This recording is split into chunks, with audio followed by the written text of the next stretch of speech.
না কোনো কিছুতেই আটকে রাখা গেল না অপ্রতিরোধ্য ইরানকে।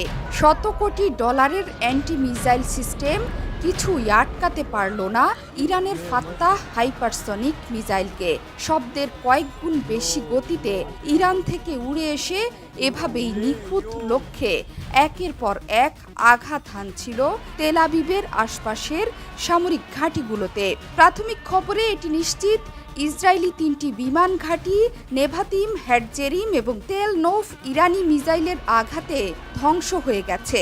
এসব বিমান ঘাঁটিতেই রাখা হতো ইসরায়েলের সর্বাধুনিক F-35 এবং F-15 যুদ্ধ বিমান।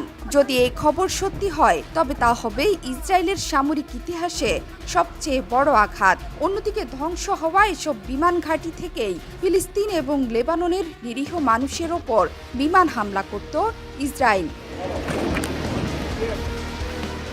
ইরান এই অভিযানের নাম দিয়েছে অপারেশন ট্রু প্রমিস 2। গত এপ্রিলে সিরিয়ার রাজধানী দামেস্কে ইরানি কনসুলেটে ইসরায়েলি হামলার পর ইরান অপারেশন ট্রু প্রমিস অভিযান চালায়। এরপর সময় গড়িয়েছে বেশ খানিকটা।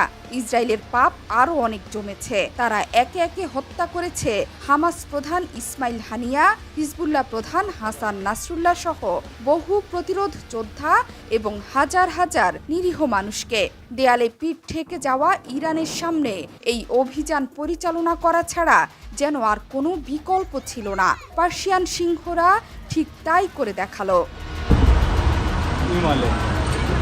এখন পর্যন্ত পাওয়া প্রাথমিক তথ্যে জানা গেছে, তেল আবিবের আশপাশে অবস্থিত 3টি সামরিক ঘাঁটিতে ইরানের 200-রও বেশি হাইপারসনিক মিসাইল আঘাত করেছে।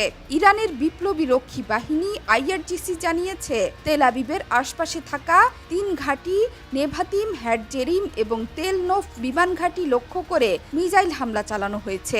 এর মধ্যে নেভাতিম বিমান ঘাঁটিতে রাখা হতো সর্বাধুনিক F-35 যুদ্ধ বিমান। অন্যদিকে হেডজেরিম ঘাঁটিতে ছিল F-15 যুদ্ধ বিমান। এসব বিমান দিয়েই হিজবুল্লাহ প্রধান হাসান নাসরুল্লাহকে হত্যার জন্য বোমা হামলা চালানো হয়েছিল। ইরানি ক্ষেপণাস্ত্র হামলার সময় ইসরায়েলের বেন গুরিয়ন বিমানবন্দরের সব ফ্লাইট বাতিল করা হয়েছে। ইসরায়েলের বিমান চলাচল কর্তৃপক্ষ জানিয়েছে, দেশের আকাশসীমা বন্ধ রাখা হয়েছে এবং ফ্লাইটগুলো বিকল্প গন্তব্যে পুনর্নির্দেশ করা হয়েছে। একই সঙ্গে জর্ডান ও ইরাকও সাময়িকভাবে তাদের আকাশসীমা বন্ধ ঘোষণা করেছে।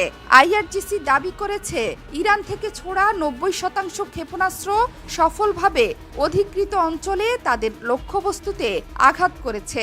ইসরায়েল যদি ইরানের হামলার প্রতিক্রিয়া দেখায় তাহলে তারা আরও নিষ্ঠুর হামলার সম্মুখীন হবে বলেও হুঁশিয়ারি উচ্চারণ করেছে IRGC। জোহরা চৌধুরী সেতু, ৭১।